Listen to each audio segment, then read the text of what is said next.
Assalamualaikum warahmatullahi wabarakatuh. Selamat malam, selamat sore, selamat siang, salam sejahtera bagi kita semua. Perkenalkan, nama saya Khairon. Saat ini saya sedang kuliah di Universitas Cyber Asia pada program studi informatika. Pada kesempatan hari ini saya diberi tugas oleh Bapak Catur pada mata kuliah pemrograman berorientasi objek untuk membahas sebuah makalah bahasa pemrograman Java dasar. Izin share screen.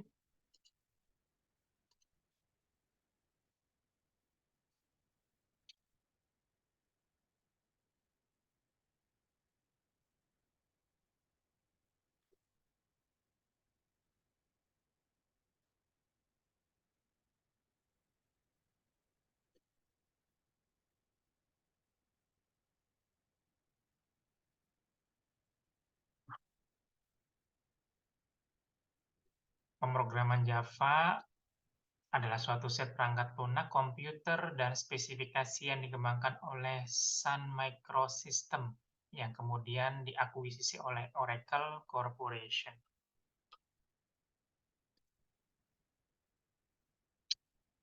Tujuan makalah ini, setelah membaca tulisan ini, diharapkan penulis dapat memahami bahasa pemrograman Java secara fundamental. Adapun tujuan khususnya itu adalah pembaca dapat mengerti bahasa pemrograman. Pembaca dapat memahami pengertian bahasa pemrograman Java. Pembaca dapat memahami sejarah bahasa pemrograman Java. Pembaca dapat memahami secara install Java di sistem operasi Windows. Pembaca dapat memahami variabel pada Java dan pembaca dapat memahami tipe data pada Java. Sebelum kita bahas tentang Java, apa itu bahasa pemrograman? Bahasa pemrograman adalah suatu instruksi standar untuk memerintahkan komputer agar menjalankan fungsi tertentu. Bahasa pemrograman ini merupakan suatu himpunan dari aturan, sintaks, dan semantik yang dipakai untuk mengidentifikasi program komputer. Bahasa ini memungkinkan seorang programmer dapat menentukan secara persis data mana yang akan diolah oleh komputer, bagaimana data akan disimpan, diteruskan, dan jenis langkah apa secara persis akan diambil dalam berbagai situasi. Kita lanjut. Bahasa Java adalah sebuah platform teknologi pemrograman yang dikembangkan oleh Sun Microsystem. Pertama kali dirilis tahun 1991 dengan nama kode OWASP, yang kemudian pada tahun 1995 kode OWASP diganti dengan nama Java. Yang memotivasi Java dibuat adalah untuk membuat sebuah bahasa pemrograman yang portable dan independen terhadap platform. Java juga dapat membuat perangkat lunak yang dapat ditanamkan atau embedded pada berbagai mesin dan peralatan konsumer seperti handphone, microwave, remote control, dan lain-lain. Ingat, zaman dahulu Nokia menggunakan Symbian dengan bahasa pemrograman Java. Itu sangat familiar. Edisi Java itu terbagi menjadi 3, walaupun saat ini yang sering digunakan adalah 2. Yang pertama adalah Java Micro Edition. Java Micro Edition ini biasa digunakan pada desktop ya, atau handphone, bahasa Standard Edition dan Enterprise Edition. Nah, Enterprise ini digunakan untuk yang berbayar. Standar itu adalah yang gratis yang biasa kita gunakan. Lalu bagaimana untuk kita menginstal sebuah pemrograman Java? Setidaknya kita harus mengetahui spesifikasi laptop kita. Memiliki prosesor dengan sistem dual core minimal, ukuran RAM minimal adalah 4 GB dan kapasitas hard disk adalah 1 GB. Tahapannya adalah download JDK-nya terlebih dahulu melalui situs resminya di Oracle. Kenapa di Oracle? Karena Java sekarang sudah diakuisisi oleh Oracle. Lalu kemudian pilih downloadernya atau installernya sesuai dengan operating system yang kita miliki. Dan jangan lupa sesuai dengan arsitekturnya, 64 atau 32. Setelah itu, klik gambar installer menggunakan JDK tersebut, tunggu hingga selesai terunduh. Setelah berhasil terunduh, buka unduhan tersebut, lalu install aplikasi dengan next, dan ikuti petunjuknya. Setelah diinstal, maka, nah ini tahapannya. Setelah diinstal, maka Java harus dikonfigurasi pada environment-nya. Jika proses install selesai, pergi ke sebuah folder instalasi JDK yang umumnya ada di program file komputer dan buka folder tersebut. Buka folder bin, salin kode folder yang terletak di bagian atas folder C file Java. Klik kanan pada drive komputer sebagai contoh. Selanjutnya, dalam menu sistem, klik Advanced dan System Setting. Akan muncul kotak sistem properties di bagian bawah. Klik Environment. Jadi kita harus konfigurasi environment-nya terlebih dahulu.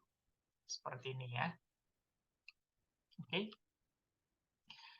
Lalu, setelah kita menginstal Java, kita harus mengetahui dulu ada variabel. Variabel di dalam Java, kita ketahui variabel adalah tempat menyimpan data agar dapat digunakan tanpa mengisi data secara berulang. Jadi, cukup kita mengisikan nilai dari variabel itu sekali, kemudian kita panggil di kemudian hari.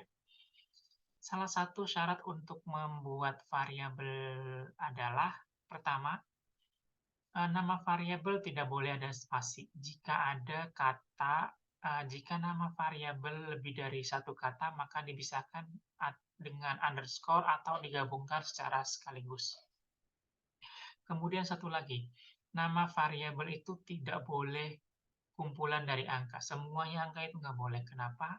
Maka ketika kumpulan data dikhawatirkan, komputer membaca adalah sebuah value. Contohnya adalah string nama Khairon, integer usia 38, boolean aktif true. Kita ketahui bahwa tipe data di dalam Java itu adalah tipe data number, tipe data